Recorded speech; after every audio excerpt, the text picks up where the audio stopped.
Kiniskis ng kiniskis ni Tito ang epep ko gamit ang tatlo niyang daliri at talagang nagsitalsikan ang laway nito. Ang sarap Tito, hindi ko na kaya. Sobrang tumatagas na ang laway ng epep ko, ipasok mo na batuta mo at birahin mo epep ko hanggang sa mamaga sabay sabi ko. Kaya naman agad na tumayo si Tito at ibinaba niya ang kanyang shorts.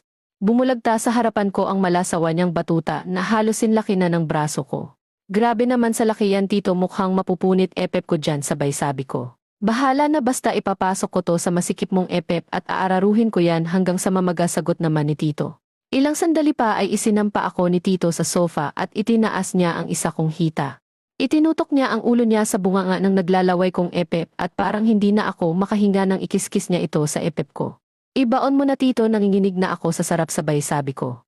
Pilit niyang idiniin ang batuta niya sa epep ko at maya-maya pa ay pumasok na ang batuta niya dito. Aray ko Tito, dahan-dahan lang parang tuta yang